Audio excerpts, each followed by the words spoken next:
From JBS Studios in Greater New York, this is the JBS News Update with Teisha Bader. I'm Teisha Bader with the JBS News Update for Wednesday, September the 4th, 2019. Israeli Prime Minister Benjamin Netanyahu told a Likud campaign event yesterday that U.S. President Donald Trump will release his peace plan for Israel and the Palestinians immediately after Israel's elections on September the 17th, though no specific date was given.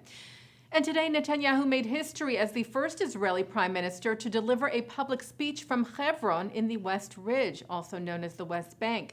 The prime minister and other Israeli officials took part in a state ceremony in the biblical city to mark 90 years since the 1929 massacre, in which 67 Jews were murdered there by rioting Arabs who were incited to violence.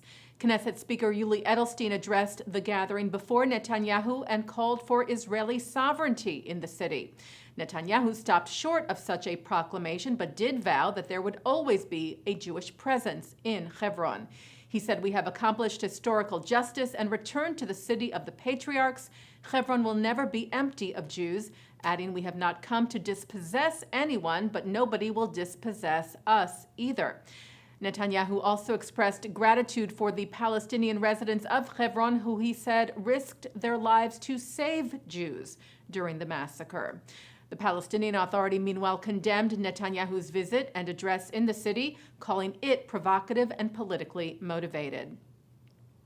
And staying with the Prime Minister, Netanyahu's office announced today that he will travel to London tomorrow for meetings with UK Prime Minister Boris Johnson and US Defense Secretary Mark Esper, their first meetings with a foreign leader since taking office. The meetings will deal with regional matters, the office said, including tensions with Iran. Netanyahu, by the way, today also added one more portfolio to his name, following the resignation of Welfare Minister Chaim Katz over a planned indictment against him for charges of fraud and breach of trust. The Prime Minister will now lead that ministry, in addition to the ministry he already heads, which are Defense, Health, and Diaspora Affairs. The French Senate said it is looking into the discovery of a bust of Adolf Hitler that was found in the basement of the parliament. Le Monde reported that the bust, along with a Nazi flag, was discovered in the vault of the Senate, apparently left behind from the Nazi occupation of Paris. Senate President Gerard Larcher told reporters that he had no idea the Nazi items were there, and said he has now ordered a thorough inventory of all objects in the basement. Jewish organizations are lauding the state of Kentucky for passing legislation against the BDS, Boycott, Divestment, and Sanctions campaign, which seeks to delegitimize the state of Israel. Governor Matt Bevin signed Kentucky's anti-BDS Senate Bill 143 into law in the state capital of Frankfort last week, a symbolic measure as the law actually took effect in the state's legislature last session last year. It opposes Kentucky doing business with significant contractors who participate in boycotts of the State of Israel. The local Jewish Community Relations Council and Jewish Community of Louisville and the Conference of Presidents of Major American Jewish Organizations welcomed the signing. Chairman Arthur Stark and Executive Vice Chairman and CEO Malcolm Hoenlein noted that Kentucky is the 26th state in the U.S. to enact legislation combating the viciously anti-Semitic Boycott, Divestment, and Sanctions campaign. They wrote, "We look forward to the remaining 24 states rejecting the pernicious BDS campaign in the days ahead." And staying with the President's Conference, its leaders today also welcomed a new initiative in New York, the creation of the New York City Office for the Prevention of Hate Crimes. Stark and Hoenlein said, "We hope it will stem the tide of increased acts against Jews and others."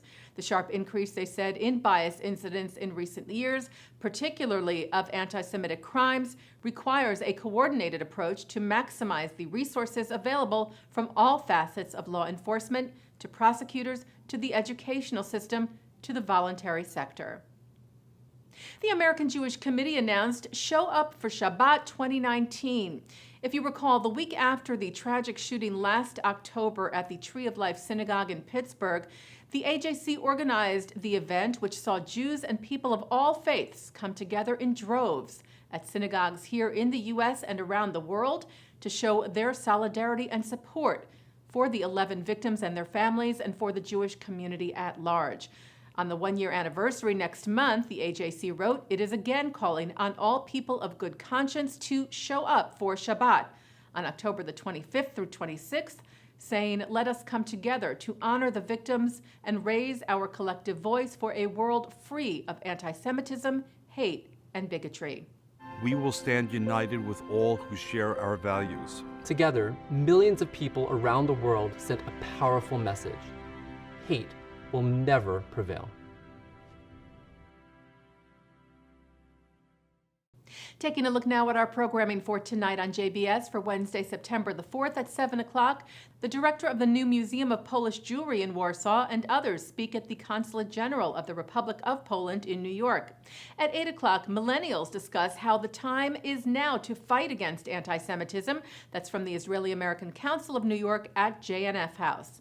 At 9, Mark Golub sits down with the former chairman and CEO of Universal Music Publishing, David Renzer, who explains how he formed Creative Community for Peace, which helps to build bridges with Palestinians, to support artistic freedom, and to counter the cultural boycott of Israel.